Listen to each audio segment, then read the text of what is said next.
toujours vivre le bien tu fils bilile le kamalo bana ebele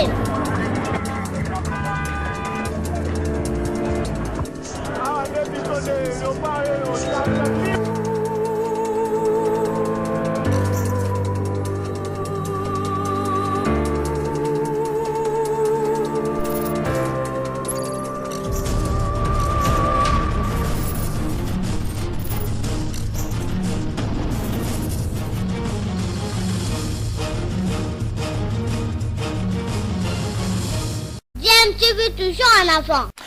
Balandi ya DMTV mbote na bino esengo eza toujours na ngambo na biso po toyebi ke boza ebele o boza kolanda chaîne YouTube na bino DMTV. DMTV ememelaka bino masolo ya actualité mais to propose na bino pe ba analyse na ba réflexion sur ba sujet d'actualité bien entendu mais sur ba faits sociaux pe na ba réalité ne tozo kutana nango na République démocratique du Congo ou bien je concerné hein, tout simplement ba congolais. Alors lelo tolongi to partager na bino sur sujet moko yo mama na biso moko a proposé na biso hein biso surtout ba internaute puisque atie vidéo na en tout cas na nzela ba réseaux sociaux pe à permettre to ba na ko partager en pour que to partager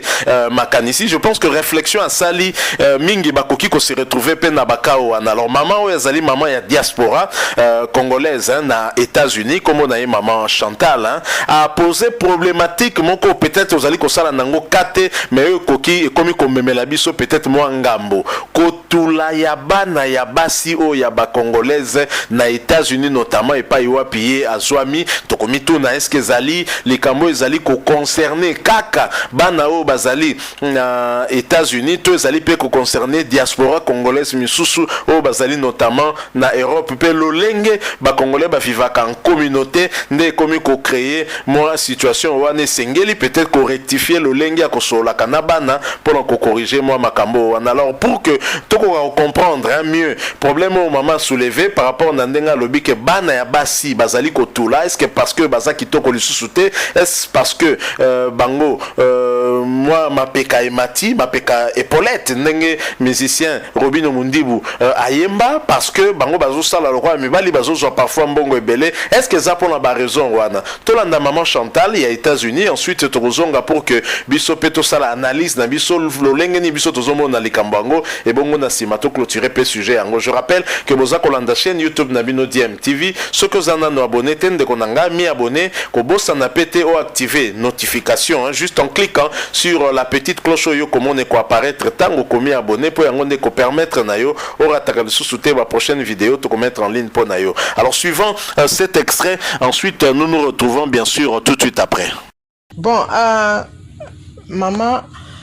ba maman surtout na ba papa nga kombo nga maman Chantal la vente en États-Unis ça fait un peu longtemps hein, a peut-être 28 ans je crois. Bon, j'ai mon fils qui a 27 ans et j'ai l'autre qui a 25 ans. Bon, on a beau cité mais la kota bayaya nanga na Kinshasa na bana basi ebele. O pe nazo balisa. Bon, so kinga lelo na sali vidéo na sali yango eza pona eza kolekela ngai surtout pona biso ba parents ko introduire bana ke oyo mama boye mama Lisa oyo mama Marie oyo mama Suzy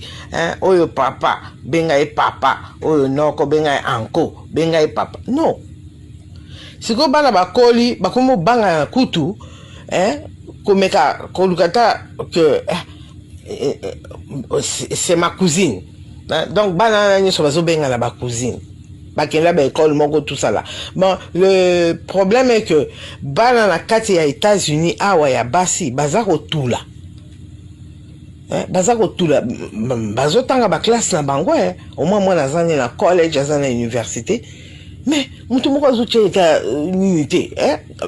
siko bano ya biso ba africain bazoko banga that's my cousin nga tant que de ba parents tout tika ko yebisa bana ke bana na baza ba cousin na bango il faut tout tika ko loba tikambwana baza ba cousin na bango te ngai na yebisa mbana ngabi ngai na bango toza ba camarade to kutanya na kati États-Unis ozoyoka ngala tata la bango tozana de côté ngala mama la bango tozana de côté to benga na ka assistant brother here bongo bilo uzipe makamao e koti bana bazo banga tako kino senga libala bongo ali bana ope basi baza ko tula Bon, bah, mi balé, bah, que le bal, la fille américaine, tout ça là, je ne disconviens pas. N'a un problème, témoin, là, que le bal, tribaliste, mais, ils ont bangi sabango.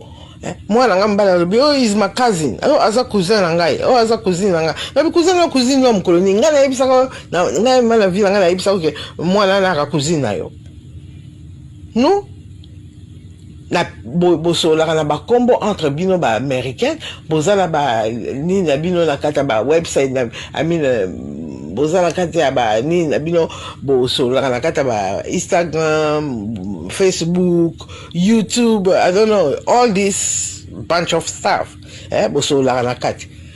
Ngai na sina ya ebiso oyo benga papa oui. Est-ce que na ebisa ki papa ndeko papa na yo? Biso atozana biso bandeko te ki ndeko za oya ki congolais ensemble na ba zaïroise. Mais il faut to meka ko former bana biso to meka ko yebisa bango ba vérité. Toza bandeko te ba ko kipe ko ya ko bala. Famille on ko ki ko bala ngape na ko ki ko bala kuda. Ozo comprendre ngo, il faut boye yebisa bana makambo wana bien. C'est tout ce que je voulais dire à propos de ça. C'est tout. Ngai dako eza ko tracasser ngai yango wana. Ba misusu bazo botama mike oh bazo mbenga ba cousin moi na vani na ndako azo tulela yo ata mutu moko azo ya kobala ite même ayela mutu wa somo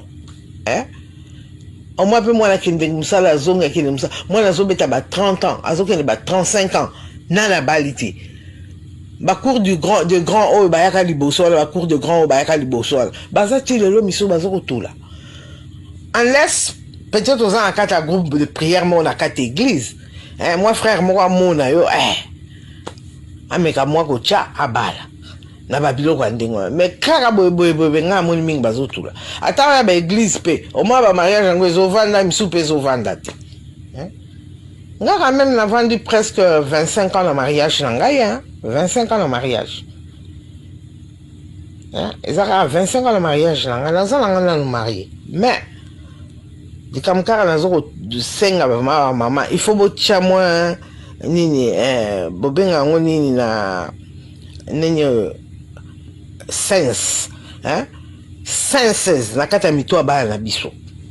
ngaba na loba na bango na koma mikolo na vandisi bango na yebisa omoni mama boy na yo baso bengi mama me akande ko na ngate azala bande ko na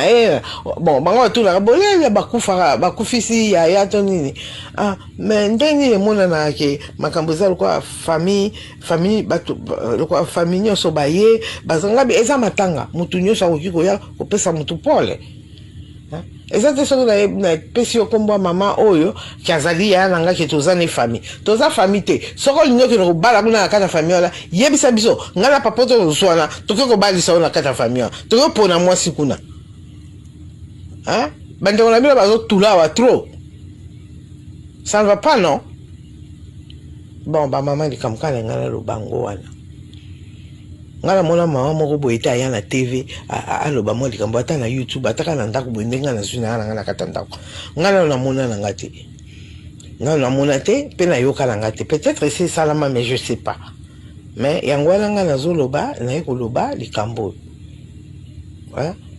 bato batambusaka ba TV partout au monde bozana kata ba YouTube soko ba nini muto akomona azali na asepeli na liloba makambo nga na lobi okoki zwango o développer ango OK o tchango en public toyoka ba mama ba olobani aya bye bye, I love you guys, OK. Voilà, nous sommes de retour. Boti Kolandawana, maman Chantal, qui est ndenge à lobby, par rapport à un phénomène, ça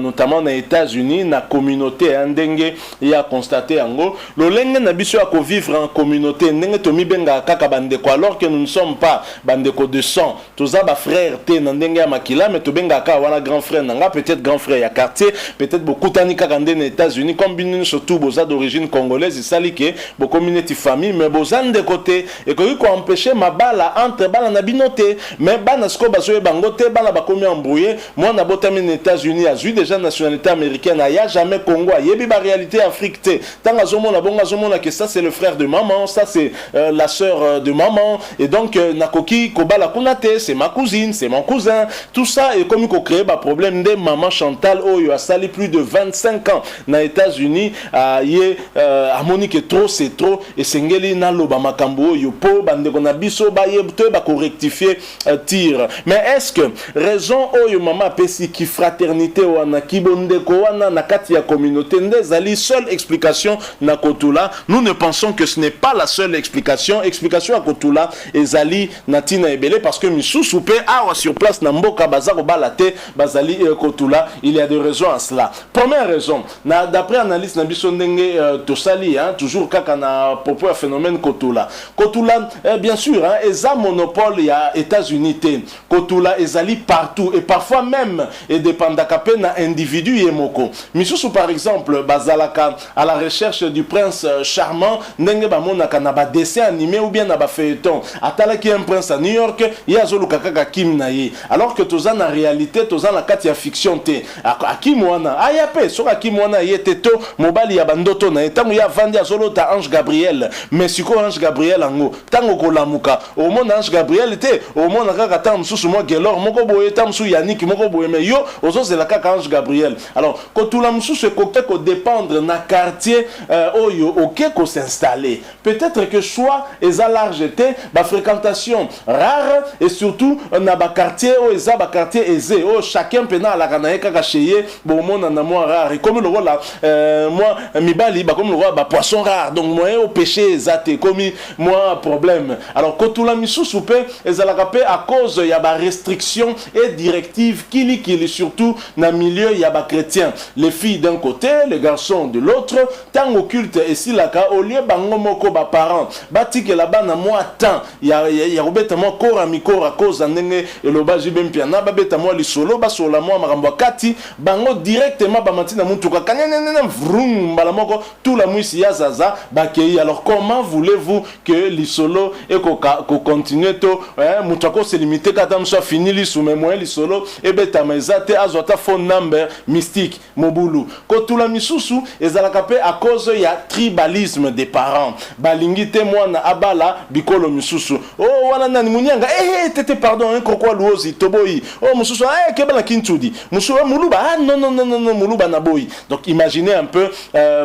on a peignon sauter ezali toujours ba raison pe à kotula wana quatrième raison alors cinquième raison d'après analyse na biso toujours ekoki kozala pe lisusu à cause ya ba déménagement sans cesse à peine arrivé aussitôt parti donc bokomi kaka bino bofandaka na bino te ozina nous tenter ya koyebana na mwa quartier wana ya ko se faire ba lien d'amitié po bo sololaka bokomi kaka koto muke bino wana bolongwe bo déplacer kaka bongo muke tout ça ezali pe ba raison ekoki kozangisa yo pe possibilité ya ko nouer ba lien et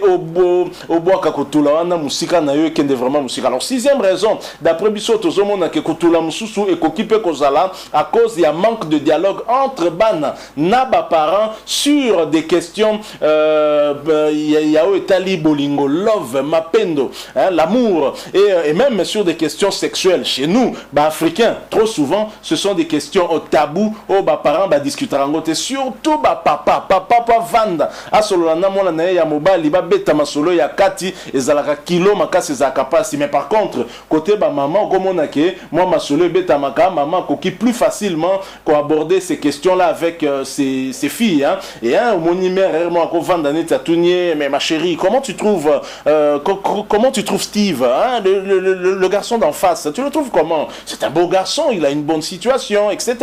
et c'est là que maman koye basoki fille naye a imaginer que Steve azande konaye ou pas vous imaginez tant de choses au fungola bon comment tu le trouves vous sur la nayo mais qui moi ko aborder sujet maman pe moi na kolo babi non c'est vrai que c'est un beau garçon tout ça maman mère comprendre que moi na ebi ka nende konaye été donc ba le koki pe ko beta alors septième raison bisoto zo mona ezali pe que ba parents ba koki kozwa ba initiative ya ko organiser par exemple ba barbecue qui pourrait permettre na bana ba sala ba rencontre entre bango kozela témoin na comme na 30 ans surtout les filles 30 ans à se maquiller en pure perte, franchement. Hein? Donc, je montre. Maman Chantal Azole, les commis sur quoi que bino ba parents de Foboté les et moi, j'apprécie très clairement en tout cas cette vidéo. À Sali, je pense qu'à soulever problème moko batebele ba okufanango na mutema mais ya nango sur la place publique. Je pense que accompagnement au biso to ça lango pe la maman Chantal aux États-Unis, nous espérons qu'elle pourra voir cette vidéo. To PCMBO en tout cas ceux qui a moni yango atika la biso commentaire et Zali justement pour na kotale sana batuke makambo susu to aka ko beta masolo nango te meza ba makambo eza ko pesa pasi et peut-être même na a communauté. Alors en tout cas na cadre ya kotulawana na 8e raison biso to moni to za ko analyser Zali que certaines tribus il y a RDC au bazalaka catalogué par exemple d'impudique hein to bango nous n'allons pas citer des tribus ici bango par contre baté à kanabana na bango très clairement polele er moko boye soki sentir que garçon wana asepeli na yo mozomona netika kazo banga zo kokate timide hein aobanga parce que soka ya zo kanteketa msako beta poto et aussi mbaté il faut apprendre à ta fille comment faire comprendre aux garçons que matia nango pepele hein de matia nango pepele donc yo betaka na direction poto bina filemba moko bi ekoti RDC pas du Coupe d'Afrique ango to sepeli donc zomona alors 9e raison bisoto moni là alors c'est peut-être pas des parents mais parfois des parents aussi to yemoko mona moi si kopona bilongi kopona selon aspect social la paix et ont contribué makasi na kotula wana surtout hein, en Europe ozomona mutu keba alingio kaka pa benda odok o garçon wana ayamba yezute fi wana zalaka na misala mabe papa tayo moko misala ngana luka misala mabe tonga na luka nde libala donc vous imaginez et là après on s'étonne que mutu 30 ans 35 ans azobalate azakarache bango un type na moment pas ko bala botam sou mabota pe komi netikaka donc il y a tout évidemment bisoto tangi 9 raisons vous pouvez partager avec nous hein, d'autres raisons binobo estimer que koki ko sala pe moi ko tout là donc na kati ya ba commentaire hein, bon enrichir vraiment sujet oyo et aussi biso bien on pourra toujours y revenir hein, on sait jamais na ba commentaire na bino soki bon enrichir biso le sujet ko pousser biso sous tozongela sujet ango donc voilà ba raison et belo ko expliquer ba makambo wana ya ko tout la pe abana mais lokola tozali na contexte ya États-Unis parce que maman Chantal a posé problème na esika ya vandi je pense que bandeko ya ba congolais bazali na kati ya communauté bazo vanda wana esengeli ba expliquer kana bana bien o wana zande konanga biologique te azande konanga na ndenge ya toza ba africain toza Congo comme ça l'enfant comprend qu'il y a pas de lien de sang hein, que ausala inceste était soki alingani na ndeko x tona voilà c'est aux parents de prendre l'initiative tala siko tala lelo ba mi ba le coup de problème ezate ba onde ba que ba la m'a préféré akene ko zo une américaine pure plutôt que azwa congolaise ba onyo sera ba cousine ça va pas donc voilà voilà moi les solo tonga to partager na bino parce que DMTV ce n'est pas que l'actualité c'est aussi des analyses hein, sur l'actualité bien sûr mais sur des faits sociaux aussi tels que celui-ci c'est un fait social et c'est une réalité au Congolais et nous espérons que ce sujet vous aura intéressé. Si c'est le cas, laissez-nous un maximum de j'aime, likez cette vidéo please. Merci de nous laisser aussi en commentaire moi point de vue nabino par rapport à l'isolo tobeti hein bo sanate ko mi abonner à la chaîne DMTV bo activer les notifications juste en cliquant sur cette petite cloche que vous verrez apparaître parce que ko permettre nabino bo zangate ko vidéo prochaine ou te remettre en ligne awa. Merci une fois de plus hein, nous espérons vous retrouver très bientôt avec un autre sujet d'actualité. En attendant, portez-vous bien. DMTV vous dit au revoir.